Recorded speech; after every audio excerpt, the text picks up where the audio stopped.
What would you do if the very people sworn to protect your land were the first to crush your dignity? Tonight, Patriot, I want you to feel the cold breath of Grey Ford, a frontier outpost where freedom is whispered only in secret and humiliation hangs in the air like the morning fog. Picture this. Poor farmers forced to bow their heads, militia veterans stripped of honor by English officers who walk with polished boots and cruel smiles.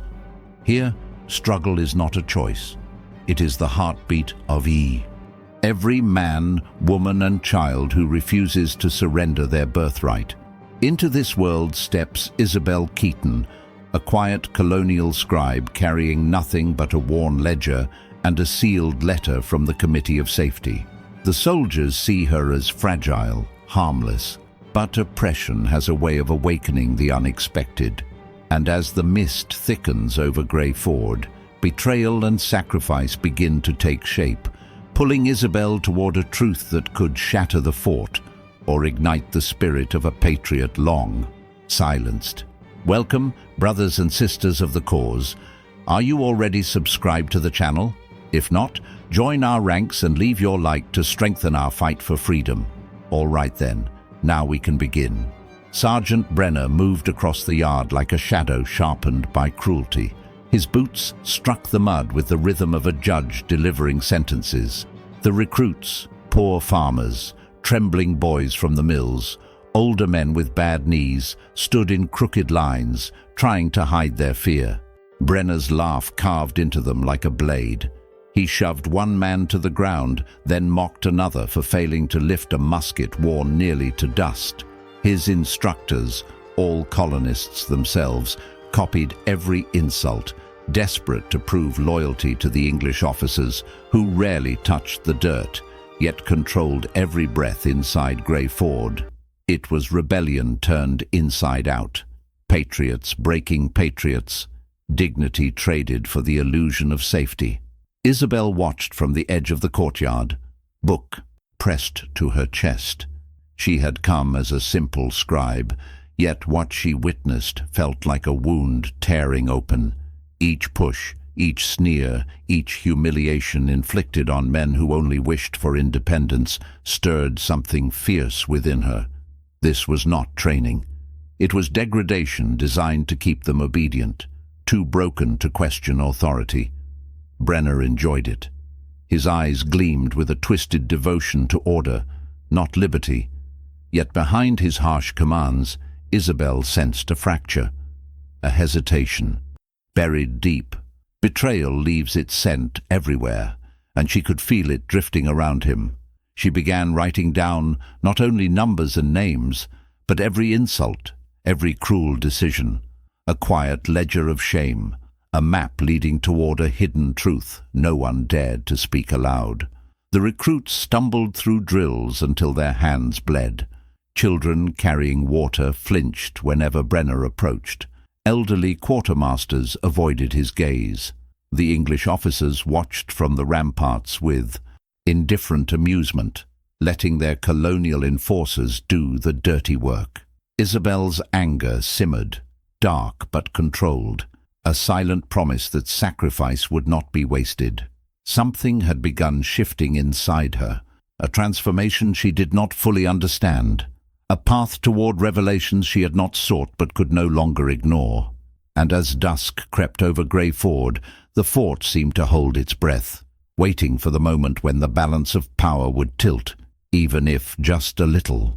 The morning began with the smell of damp soil and aching spirits. Recruits lined up for drills, their bodies stiff, their eyes hollow. Isabel took her usual place with her ledger, ready to observe in silence. But Brenner approached with a different kind of darkness in his stride, a cruel anticipation, a decision already carved into his mind. He called her forward. His voice carried the false warmth of authority, masking rot beneath. A fort seeking independence must be hardened, he declared, loud enough for the English officers on the platform to hear. Their polished coats glimmered in the pale light, faces blank with disdain. Brenner seized Isabel's arm before she could react. His grip was iron, He dragged her into the mud-soaked ground where the recruits trained, where dignity was treated as a luxury meant only for the wealthy. She stumbled. Mud splashed across her dress, cold and heavy. Brenner pushed her again, forcing her to kneel. Laughter erupted from the recruits, shaky, nervous, desperate. To obey, the shame burned hot along her skin, a deliberate degradation meant to remind her of her place, a scribe, a woman, a colonist unworthy of respect in the eyes of the Empire. He ordered her to crawl through the sludge like any militia whelp. His instructors echoed the taunt. Brenner claimed it was to toughen the fort, a pathetic mask for the insult he truly intended. Isabel felt the brittle edge of humiliation cutting deeper, not because she feared dirt or bruises, but because she saw how every pair of eyes, every frightened farmer, every trembling boy searched for permission to resist and found none. As she moved through the mud, her ledger fell open. Pages soaked, ink bleeding like wounded truth. Brenner kicked it aside. "A book can't save you," he muttered. "Strength does." But she heard the quiver beneath the threat. Strength. His brand of strength was submission painted in cruelty's colors. When she lifted her face, she saw the English officers smirking. Their contempt was colder than the ground beneath her. To them, this was entertainment, proof that colonists had no claim to honor, no right to independence, no reason to hope for liberty. Their arrogance ignited something inside her, a fire sharpened by disgrace, pushing her toward a transformation she had not chosen, but could no longer escape. She rose slowly, shaking, covered in earth yet strangely lighter. Brenner expected tears. Instead, she met his stare with steady defiance, and for a breath, the yard went silent. Even the officers paused, as though sensing a shift too subtle to name. Isabel retrieved her ruined ledger. Mud clung to the pages, but her resolve felt clearer than ever. She had witnessed oppression. Now she had experienced it. And shame, when endured with purpose, becomes a weapon the oppressor cannot predict.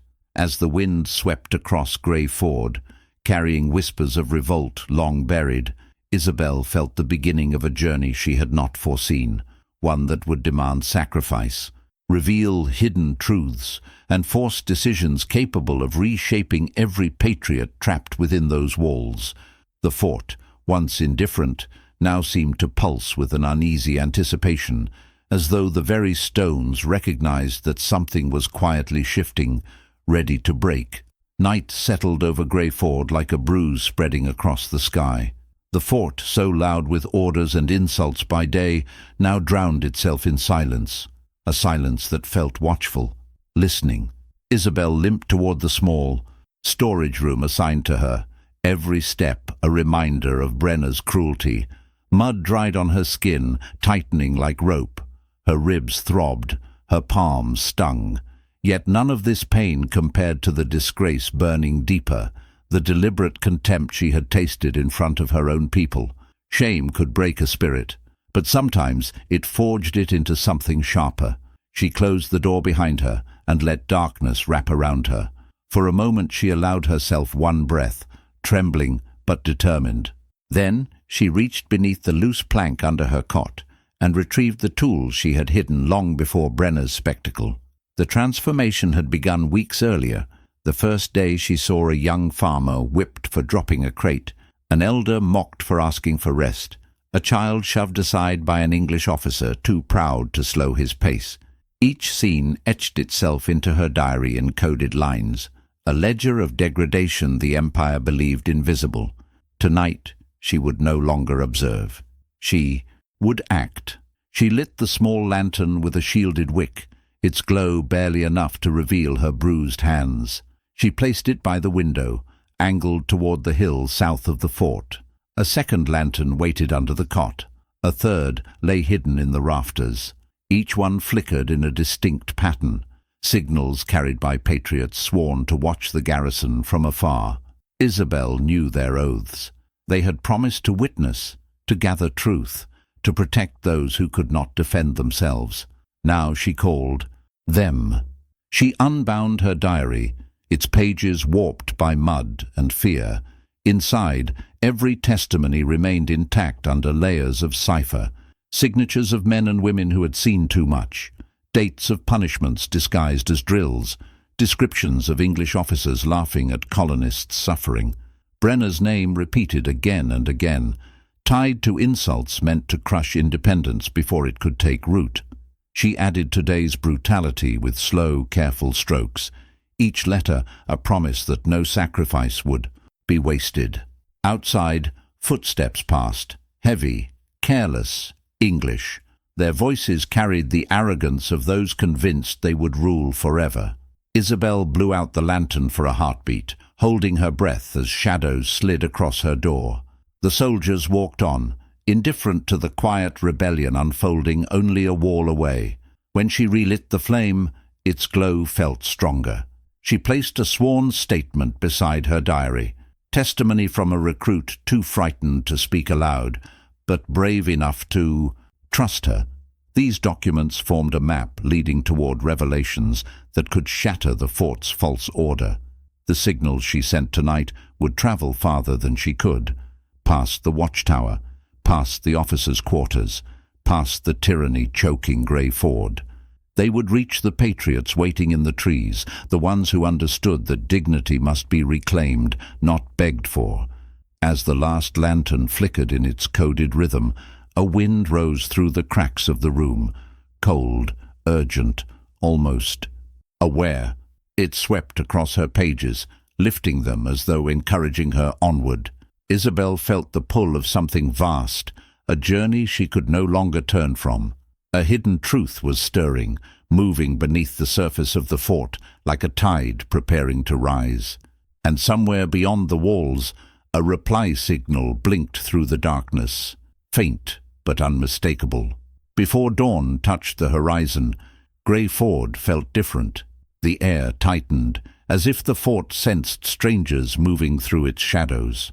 They arrived without fanfare, 3 men wrapped in plain coats, their boots coated with forest dust, their faces lined by years of struggle. Veterans of the cause, patriots molded not by rank but by sacrifice. They carried no banners, no bright insignias, only the quiet resolve of those who had witnessed too much tyranny to fear it any more. They entered under the guise of supply inspectors, a role the English officers barely acknowledged. To the Empire, colonists were interchangeable, farmers, soldiers, messengers, all faceless. That arrogance opened the gates more effectively than any pass. The veterans slipped through with calm steps, listening more than they spoke. Their gaze lingered on bruises half hidden under recruit sleeves, on the limp of a boy too young to handle a musket, on the elders who worked the armory in silence, carrying the weight of contempt heavier than any crate. When they reached Isabel, they didn't ask what had happened. They saw it in her posture, the stiffness of someone refusing to collapse, the dirt still clinging to her clothes, the strain in her eyes. One of them, a tall man with ash-grey hair, bowed his head slightly, a gesture of respect rarely given in a place ruled by degradation. She handed them the diary. Its pages, soaked and wrinkled, carried weeks of buried truth.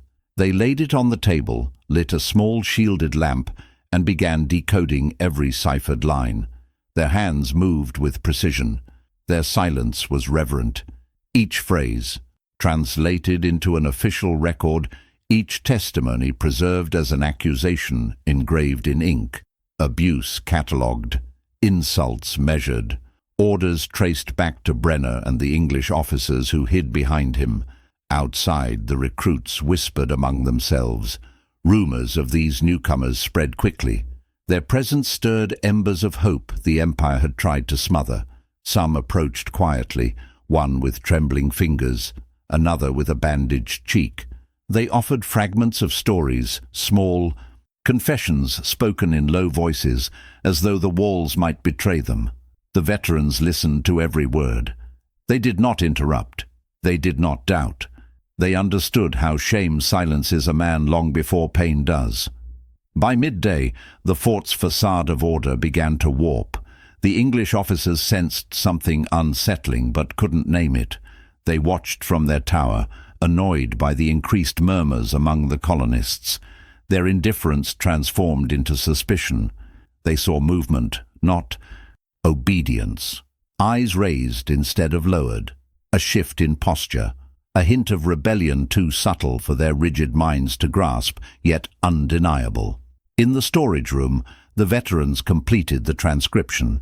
The diary, once private and fragile, had become an official indictment stamped with the committee's seal. A document capable of turning disgrace into justice. A weapon forged from truth. They looked at Isabel then, truly looked. Not as a scribe, not as a victim, but as the catalyst she had become. Her journey toward revelation had now entwined with theirs. Decisions would have to be made soon, dangerous ones that demanded courage and risked everything. The hidden truth she had carried alone was no longer silent. It now breathed through several hands, ready to strike when the moment arrived. As clouds darkened over Grey Ford and the wind picked up like a warning, the veterans exchanged a final glance. Something had been set in motion, something the English, in all their arrogance, had failed to anticipate. And with the fort trembling beneath an unease it could not understand, the stage for what would come next began to take shape in the gathering storm. Dawn rose without warmth, a pale light that stretched across Grey Ford like the blade of a quiet executioner. Frost clung to the wooden rails, breath hung in the air.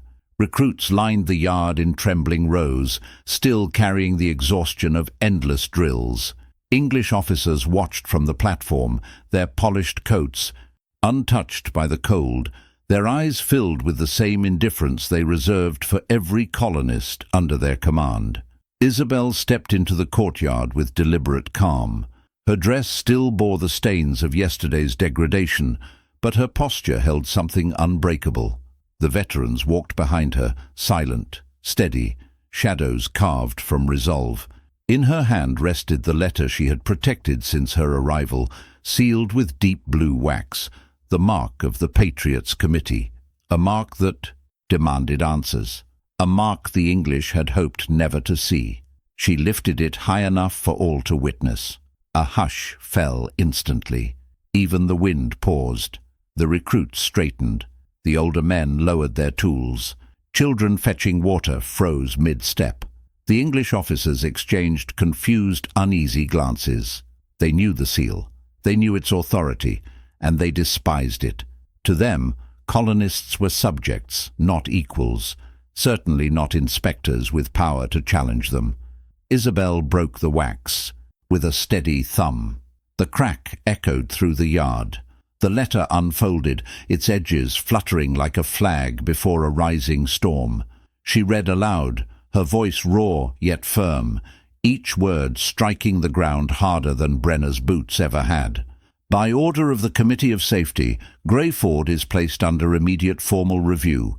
All officers, instructors and command structures are subject to inspection for violations against colonial dignity, unlawful punishment, and acts of disgrace toward citizens under their charge. Shock rippled through the ranks. The officers stiffened. One stepped forward. Captain Hargrave, a nobleman who believed the land itself, bowed to his family name. His jaw tightened with insult. He attempted to speak, but Isabel continued, her tone cutting through him like a blade forged from rebellion. Interference with this mandate will be documented as betrayal of the colonial charter and obstruction of lawful independence proceedings. A murmur rose among the recruits. Fear mixed with hope. Their eyes flicked from Isabel to the veterans, then back to the officers who suddenly looked smaller, their arrogance no longer enough to shield them. Brenner appeared near the barracks, confusion flickering across his face, followed by panic he struggled to hide. His brutality had always been protected by English authority. Now that shield trembled. The veterans stepped forward, presenting the translated ledger, the official record of disgrace the fort had tried to bury. Wax seals from distant towns lined its margins. Witness signatures darkened the bottom like a gathering storm. For a long moment, no one moved. Then Isabel lowered the letter, feeling the weight of every decision that had led her here. Her journey from quiet scribe to unwilling catalyst had reached a threshold, one she could no longer retreat from.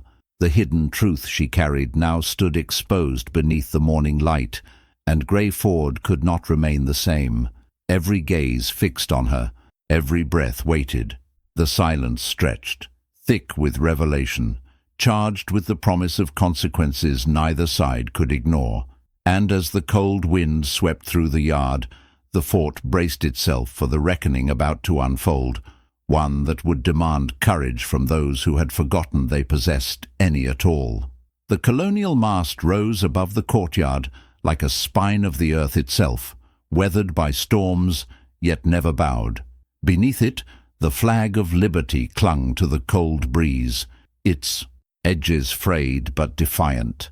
Isabel stood at its base, the official ledger in her hands, every page a wound carved from truth. Around her, recruits formed a broken circle, farmers with swollen wrists, mill boys with trembling shoulders, elders with faces mapped by struggle. They gathered not as soldiers, but as humans tired of degradation. The English officers remained at a distance, stiff as statues, their arrogance cracking under the weight of the moment. Brenner stood between them and the colonists, sweat beading along his temple despite the morning chill. His eyes darted from Isabel to the veterans, searching for an escape that no longer existed. Isabel lifted her voice, its rawness sharpened by dignity reclaimed. She read the first accusation, unjust violence inflicted upon untrained recruits. The words echoed across the yard. A young man stepped forward, his hands shaking, sleeve torn. "He struck me for asking how to load the musket," he whispered. Tears slid down his dirt-stained cheeks, but he didn't look away. His courage lit something quiet and fierce in the others. Isabel continued. "False instruction meant to sabotage colonial readiness." An older farmer spoke, voice cracking like old timber. "They taught us drills that don't work, sent us to fail." The shame in his posture was heavy, but the truth steadied him. Next came the charge that made the officers shift in discomfort. Illegible records intended to erase evidence of punishment. A child barely tall enough to carry water raised a trembling hand. "I saw him change the pages," she said, eyes on the ground. Her words were soft, but they struck harder than any musket shot. A murmur rippled through the recruits, a mixture of grief and rising bravery. Their testimonies fell like stones dropped into deep water, each one sinking, each one impossible to retrieve or deny. Even the air felt different, thick with rebellion long suppressed. Isabel turned another page. Her hands did not tremble. She no longer carried only her own pain, but the weight of dozens who had endured disgrace in silence. The veterans stood behind her, their presence a quiet shield. They watched every reaction, noting every twitch of guilt, every flinch of fear among the English. Brenner finally cracked. "They're lying," he barked, voice wavering. "They're colonists looking to undermine discipline." But the words fell flat. No one moved to support him. Even the officers looked at him with thinly veiled irritation, realizing his cruelty had become a liability. A recruit stepped forward, one of the men Brenner had mocked ruthlessly. Mud still clung to his boots. "We aren't seeking comfort," he said. "We're seeking independence, and we want training worthy of free men, not animals." The statement hung in the air like thunder waiting for lightning. Isabel lowered the ledger. The courtyard felt holy for a breath, sanctified by truth. She looked up at the colonial flag, its fabric trembling as though aware of the moment unfolding beneath it. The audience wasn't just a hearing, it was transformation, a reclaiming of dignity stolen piece by piece. The officers exchanged low, sharp whispers, decisions formed behind narrowed eyes, calculations of risk, calculations of power, calculations of how much longer they could contain the rebellion simmering at their feet. And as tension gathered like storm clouds ready to burst, Isabel felt the ground shift beneath her, a sign that something irreversible was about to unfold, something that would test every sacrifice made so far and demand far greater ones before the truth could rise fully into the light. The moment of reckoning arrived with no shout, no clash of weapons, only a stark, heavy silence that seemed to grind against the cold morning air. Brenner stood alone now, stripped of the arrogance that once clung to him like armor. His instructors, once loud and eager to mimic his cruelty, shrank behind the recruits they had tormented. Their authority, dissolved the instant truth, found its voice. The veterans stepped forward, not with violence, but with the calm certainty of men acting on principle. "Sergeant Brenner," one of them said, his tone carved from stone, "you are removed from command under charges of disgrace, sabotage, and betrayal of colonial dignity." The words struck harder than any blow. Brenner staggered back as if the ground itself betrayed him. He tried to speak, tried to cling to the crumbling remnants of power. "You can't—" But the recruits moved before he finished, forming a wall between him and the officers who once sheltered him. Poor farmers. The mill boy he mocked. Elders he shamed. Even the child with the water bucket stepped closer, eyes steady, refusing to look away from the man who had treated her like dirt. Their presence alone dismantled him. Two veterans seized his arms. Brenner struggled for a heartbeat, but the fight left him fast. He knew the ledger could not be erased. He knew the testimonies carried more weight than any rank. With each step toward the holding quarters, he shrank further. Not a commander, not even a soldier, but a coward trying to hide from the truth he had created. His corporals stood frozen, waiting for orders that would never come. Their voices failed, their faces paled. They understood that their cruelty had not been obedience. It had been choice, a choice now exposed under the flag of liberty fluttering above them, and the fort watched, every man, woman, and child, seeing clearly for the first time that a red coat was not the only cloth capable of oppression. Tyranny could wear colonial leather just as easily as imperial silk. The English officers observed with sharp, silent disdain. Their jaws tightened, their pride wounded. They had used Brenner as a tool, a buffer to hide their own contempt. Now the tool lay broken, and the Patriots had taken its pieces for themselves. The officers' eyes hardened, not with guilt, but with calculation. They recognized the danger in a fort where colonists remembered their worth. A transformation rippled through Grey Ford. Small at first, quiet, but undeniable. Recruits lifted their chins. Elders straightened their backs. Even the wind felt different, carrying the scent of rebellion stirring beneath the surface. The humiliation inflicted for months no longer held them in chains. In its place rose something steadier, dignity reclaiming its ground. Isabel watched Brenner disappear beyond the barracks, her heart pounding with a mix of vindication and caution. Removing one tyrant did not cleanse the fort. It only revealed the deeper rot beneath, the officers whose contempt fed every act of degradation. She sensed their anger like a storm building behind cold eyes. They would strike back. They always did. Empires did not tolerate defiance from those they crushed underfoot. The veterans gathered near her, their faces grim. They felt it too, the shift, the awakening, the threat looming behind the walls. Taking Brenner was only the first decision in a journey far more dangerous.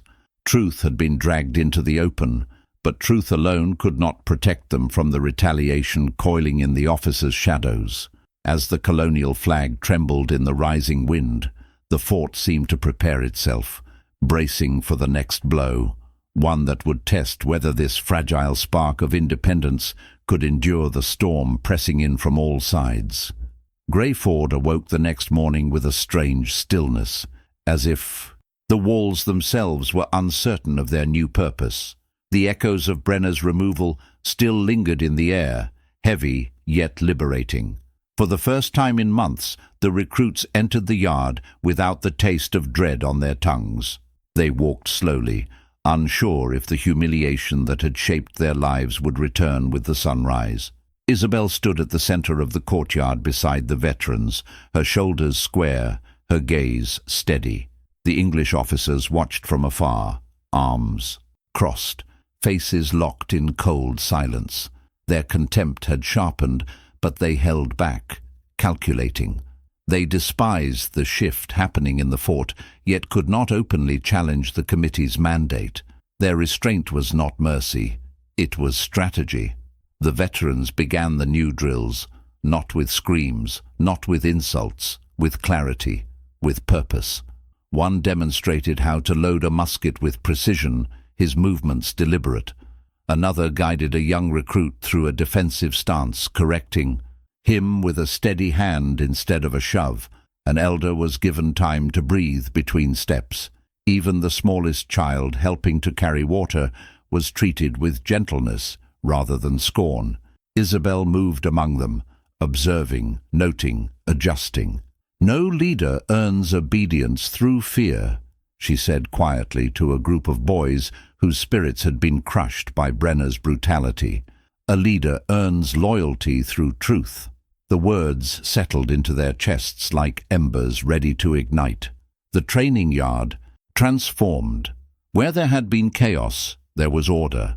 Where there had been degradation, there was dignity. Every correction came with explanation. Every command carried meaning. No one was belittled. No one was struck. No one was shamed for being weak. Strength grew not from terror, but from trust. For the first time, the recruits lifted their chins with something like independence stirring behind their eyes. The officers watched this transformation with tightening jaws. Honor among colonists was a threat. Confidence meant rebellion, and rebellion meant the empire might lose control of a fort it believed already conquered. A corporal approached Isabel with hesitation, guilt carved deep into his features. Once Brenner's echo, now just a man stripped bare by his own disgrace. "I didn't know how to teach," he muttered. "I only knew how to obey." Isabel met his gaze without flinching. "Then learn," she said. "Choose differently than before." He nodded, trembling as if the possibility of redemption was more frightening than punishment. By midday, whispers traveled through the fort, soft talk of transformation, of a place once poisoned, now beginning to breathe again. Recruits stood taller. Elders smiled for the first time in seasons. The veterans recognized the shift for what it was, the early stirrings of liberty in hearts long accustomed to chains. Yet Isabel felt another current beneath the surface, shadows gathering behind the officers' quarters, the weight of decisions being shaped in secret, the hidden truth that any spark of independence would invite retaliation. Empires did not tolerate purification of the oppressed. They crushed it before it could take root. As the sun dipped behind the wooden palisades, casting long scars of light across the yard, she sensed the journey nearing its most dangerous turn. Something was coming, something rising behind the officers' cold stares, something that would test whether Grey Ford's fragile awakening could withstand the storm tightening around it. Dusk descended over Grey Ford with the weight of a long-withheld breath. The courtyard, once echoing with shouts, disgrace, and false authority, now rested in solemn silence. Isabel walked its center slowly, her boots brushing the dust of a place transformed by courage. The sky above burned with streaks of red and gold, as if the heavens themselves honored the struggle carved into this soil. She felt the chill of evening wrap around her, yet a quiet fire glowed in her chest. Not triumph, not relief, something deeper, the understanding that she had not defeated a foreign tyrant, but something far more insidious, the tyranny that had taken root within her own people. The recruits watched her from the edges of the square. Their faces were different now. No one bowed their head, no one hid their scars. They stood with a dignity reclaimed through pain, sacrifice, and revelation. Veterans nodded to her as she passed, recognizing the journey she had carried alone until it became theirs as well. The English officers lingered on the ramparts, their silence sharpened by resentment, but they no longer commanded the ground. The fort belonged to its people again. Isabel paused beneath the mast. The banner of liberty swayed above her, torn yet defiant. She placed her hand upon the wooden pole, feeling its roughness, its history. Everything that had happened, the insults, the betrayal, the struggles etched in bruises and ink, now lived in this moment, like a heartbeat echoing through the fort. She knew the road ahead would not be gentle. Independence never came without cost. Empires did not retreat quietly, but she had seen what true leadership could shape. She had witnessed what rebellion could awaken, and she understood now that freedom is not simply won. It is cultivated, guarded, renewed every dawn by those willing to rise again. Grey Ford had been cleansed, not by violence, but by truth, not by revenge, but by transformation. Those who once trembled now stood shoulder to shoulder. Those who once obeyed out of fear now acted out of conviction. The hidden truth had been dragged into the open, and the journey that began with shame now ended with resolve. As the sun slipped behind the hills, Isabel whispered a promise to the wind, that the flame burning inside each patriot would never be extinguished, that even in darkness, even in the shadow of oppression, the desire for dignity would outlive every tyrant, whether wearing a red coat or the leather of their own homeland. She stepped back, watching the recruits gather beneath the fading light, their silhouettes strong against the dusk. A single spark had become a fire, and that fire, quiet but unbreakable, would guide them toward a future no empire could ever fully contain. Thank you for walking through this struggle with me. If this story moved you, if it stirred something in your own heart, I invite you to leave a like and share your thoughts in the comments. And if you wish to stand with us for more tales of sacrifice and liberty, consider subscribing. Your presence helps this channel grow and keeps the flame alive.